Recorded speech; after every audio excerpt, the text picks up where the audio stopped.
में हमने लोगों को डरा धमका के यहाँ पे तो बताते हैं कि कुछ कर दो और पर्चा, कुछ कर दो पर्चा, 2 मिनट में पर्चे फाइल होते हैं। यहाँ पे होते हैं कि नहीं होते? जितने हमारे वाले के भी कईयों के हो लिए पर्चे हमारे आम आदमी पार्टी में, 2 मिनट में पर्चा, 2 मिनट में। दिल्ली में हमने रेड बंद कर दी, व्यापारियों के यहाँ रेड नहीं होती।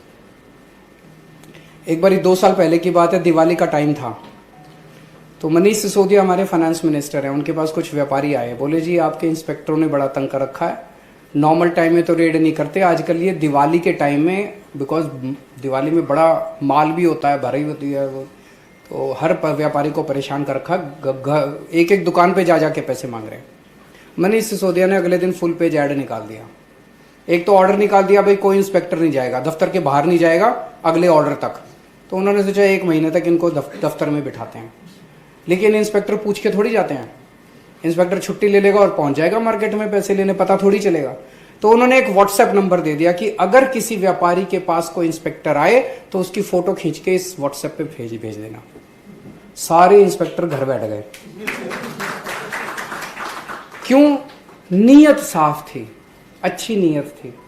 अगर मनीष सिसोदिया ने पैसे कमाने होते तो वो क्या कहता है इंस्पेक्टर को, भाई सारे लग जाओ, सारे लेके आओ, दिवाली का टाइम है, थोड़ा मेरे को भी थोड़ा तुम भी। तो नीयत साफ थी। रेड राज बंद कर दिया हम लोगों ने। हम लोगों ने व्यापार करने की सुविधाएं, बहुत सारे मसले थे व्यापारियों के, छोटे छोटे कानूनी मसले बहुत होते हैं। ऐसा नहीं कि मैं यहाँ 4 चीज बता दूंगा तो जिंदगी बड़ी अच्छी हो जाएगी। ये तो रिश्ता है, ये तो शादी है जी। अब ये आप हमें वोट दोगे तो एक तरह से हमारा रिश्ता बन रहा है आगे 5 साल के लिए। तो जितने भी मसले होंगे, मसले सॉल्व करेंगे, और वो इस बात का वो होगा कि हमारी नीयत साफ है। दिल्ली के अंदर व्यापारी वर्ग को बीजेपी का वोट बैंक माना जाता था। कहते थे व्यापारी तो सारे के सारे बीजेपी के हैं। मैं खुद बनिया हूं, लेकिन दिल्ली के बनिए कभी वोट नहीं देते थे मेरे को, अब देने लगे हैं, क्योंकि 5 साल में हमने लोगों का दिल जीता है। हमने लोगों को डराया नहीं है। अगर मैं लोगों को डराता, रेड मारता, पर्चे करता, ये सब करता, तो मेरी हिम्मत नहीं होती आज यहां कहने की कि फोन करके दिल्ली में पूछ लेना। वो सारे कहते बड़ा कमीना आदमी है ये, इसको वोट मत देना, डराता है, धमकाता है, रेड मारता है, गंदे काम करता है। आज मैं यहां खड़ा होकर इसलिए कह रहा हूं, मैंने लोगों का दिल जीता है। आपका भी दिल जीतना है हमें, 5 साल दे के देख लो हमें। तो बहुत सारे काम करने हैं जी, व्यापार में भी करने हैं। आपका 5 साल नहीं, हम तो परमानेंट के लिए चुनना चाहते हैं। वैसे ये ठीक बोल रहे हैं। आज भगवंत मान का फोन आया मेरे पास, वो पर्चा भरने गए, मैं धुरी में अपना आज नामांकन करने गए हैं, तो उसका फोन आया जी आशीर्वाद चाहिए आपका नामांकन के पहले। तो मैंने उसको यही कहा, मैंने कहा भगवान करे आप इस बार सीएम बने, भगवान करे आप मरते दम तक सीएम ही रहें और आपको कोई ना हरा पाए। भगवान करे आप कट्टर ईमानदारी से काम करें और पंजाब के लोगों के दुख दूर करें। अगर पंजाब के लोगों के दुख दूर करेगा, अगर पंजाब के लोगों के मसले हल करेगा, अगर ईमानदारी से काम करेगा, तो कोई माइका लाल नहीं हरा सकता। आज दिल्ली में लोग कहते हैं जब इनको कोई नहीं हरा सकता, बाकी सारी पार्टियां खत्म हो गई हैं। अगर हम इसी ईमानदारी से काम करते रहेंगे तो काम होंगे। कुछ मुद्दे लोगों ने मुझे बताया शहरों को लेके हैं, जिसपे आज तक हमने कभी बात नहीं की। आप लोगों से जानना चाहता हूं कि इन मुद्दों पे हम लोगों को एक तो साफ सफाई की बड़ी समस्या है कि नहीं है? गार्बेज डिस्पोजल, डेली क्लीनिंग, इनकी सॉलिड वेस्ट मैनेजमेंट, इसकी बड़ी समस्या है। तो सबसे पहली चीज मैंने लगभग 11 पॉइंट बनाए हैं। सबसे पहला काम एक तो ये करना है कि अपने को साफ सफाई की व्यवस्था करनी है। जितने भी शहर हैं, अपने को शहर साफ सुथरे चमकते हुए नजर आने चाहिए। आप में से मोस्टली लोग विदेश जा चुके होंगे। जब विदेश जाते हैं वहां पे कितनी साफ सफाई होती है, कितने सुंदर। ऐसे ही अपने को लुधियाना, अमृतसर, जालंधर साफ सुथरे करने हैं सारे। दूसरा, दिल्ली में हमने एक काम किया, door step delivery of services. इसका क्या मतलब हुआ? इसका मतलब यह हुआ कि मान लो आपने सरकार से कोई लाइसेंस लेना है, सरकार से आपने राशन कार्ड बनवाना है, सरकार से आपने कोई भी काम कराना है।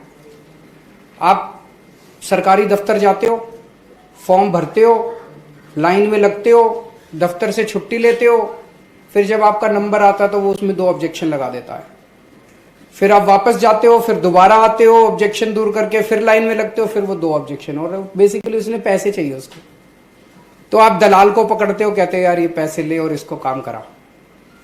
हमने दिल्ली में कर दिया कि अब आपको किसी भी सरकारी दफ्तर में जाने की जरूरत नहीं है। हमने एक फोन नंबर दे दिया 1076, वो दिल्ली से ही चलता है, आप दिल्ली जाओ तो एक बार डायल करना उस नंबर को 1076। आपको सरकार से 150 डिपार्टमेंट्स के अंदर हमने लिस्ट बनाई है सर्विसेज की, कोई भी वो काम कराना है आप उस नंबर पे डायल करो, आगे से आवाज आएगी जी आपको दिल्ली सरकार से क्या काम कराना है, आप उसको बताओ मेरे को राशन कार्ड बनवाना है, तो वो आपको बताएगा राशन कार्ड बनाने के लिए ये डॉक्यूमेंट्स चाहिए जी, ये आप तैयार कर लो। कब तक तैयार कर लोगे, हम कितने बजे आए आपसे आपके पास, आप बोलो जी मैं तो दफ्तर से लेट आता हूं, रात को 11 बजे आना, दिल्ली सरकार से एक ऑफिसर आपके घर पे रात को 11 बजे आपका राशन कार्ड बनवाने आएगा, आपको जाने की जरूरत नहीं है। वो अपने साथ एक स्कैनिंग मशीन लेके आएगा, आपके जितने डॉक्यूमेंट्स है वो स्कैन करके ऑथोराइज करके ले जाएगा, आपसे जितनी फीस है उस डॉक्यूमेंट्स की वो ले जाएगा, और हफ्ते से 10 दिन के अंदर वो आपका बन के आपके घर पे बाय पोस्ट आ जाएगा। होना चाहिए पंजाब में, तो दिल्ली में कर दिया, ये तो कर सकते हैं, हमको आता है करना। तो door step delivery of services time लगता है इसमें, जैसे अब हमारा ट्रांसपोर्ट डिपार्टमेंट जो है वो कंप्लीटली हो गया। हमने आपको जान के ताज्जुब होगा, ट्रांसपोर्ट डिपार्टमेंट के हमने सारे दफ्तर बंद कर दिए, ताला लगा दिया। एक दिन मैंने खुद उसका इनॉग्रेशन किया ताला लगाने का, तो हमने सारे दफ्तरों पे ताला लगा दिया, भाई अब आपको आने की जरूरत नहीं है, फोन करो और अपना घर बैठे काम कराओ। अब एक एक करके हम सारे दफ्तर बंद करते जा रहे हैं दिल्ली सरकार के, कि अब दफ्तर आने की जरूरत ही नहीं है जनता को, अब आपके घर बैठे फोन करो और आपके घर आएगी, सारी सरकार आपके घर आएगी। तीसरा है अंडरग्राउंड केबलिंग। शहरों में कई ऐसे इलाके हैं जहां पे तारे झूल रही हैं, इधर उधर फैल रही हैं, डेंजरस हैं और शहर को बदसूरत करती हैं। ये अंडरग्राउंड होनी चाहिए नहीं होनी चाहिए, तो दिल्ली में ये काम शुरू कर दिया हमने। टाइम लगेगा, दिल्ली में चांदनी चौक है, ये सारे इलाके आप देखते होंगे तारे ही तारे हैं, तारे ही तारे हैं। इसको अब पिछले साल बजट के अंदर हमने इसको शुरू किया है, पंजाब में भी करेंगे। चौथा है अस्पताल और मोहल्ला क्लिनिक। मोहल्ला क्लिनिक सुना आप लोगों ने, सुना? तो मेरे को बताने की तो जरूरत नहीं है। हर मोहल्ले में दिल्ली के अंदर हमने एक एक क्लिनिक बना दिया। आपको खांसी है, जुकाम है, आपको ऑल इंडिया मेडिकल जाने की जरूरत नहीं है, आपके मोहल्ले में क्लिनिक बना दिया। वहां डॉक्टर भी फ्री है, सारे टेस्ट भी फ्री हैं, सारा इलाज फ्री है, सारी दवाइयां फ्री है। तो ऐसे क्लिनिक हर मोहल्ले में बनाएंगे और पंजाब के हर पिंड में बनाएंगे। मैंने हिसाब लगाया 16,000 क्लिनिक बनाने होंगे पंजाब के अंदर, 16,000 क्लिनिक बनाएंगे। अस्पताल ठीक करेंगे। अस्पतालों की बहुत बुरी हालत है पंजाब में, मशीनें काम नहीं कर रही, डॉक्टर नहीं आते, दवाइयां नहीं मिलती, दवाइयों की खिड़की नहीं खुलती। यही हाल दिल्ली में भी था, लेकिन जब आप सुधार करना चालू करो तो यही डॉक्टर बड़ा अच्छा काम करेंगे। हैं तो सारे इंसान, सबके यहाँ दिल धड़कता है। इन्हीं टीचर्स ने, दिल्ली के अंदर यही टीचर थे हमारे, 60,000 के करीब टीचर है, इन्हीं टीचर्स ने क्रांति करके दिखा।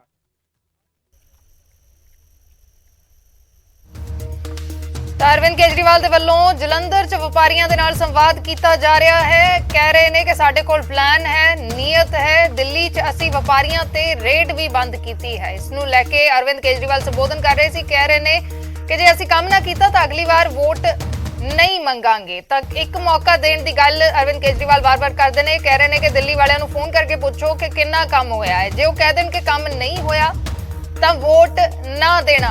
तो व्यापारियों के नाल संवाद कर रहे थे अरविंद केजरीवाल, दिल्ली च कीते हुए काम गिना रहे सन, कह रहे सन कि साडी नीयत साफ है तो असीं पंजाब च भी ये सब कुछ करांगे।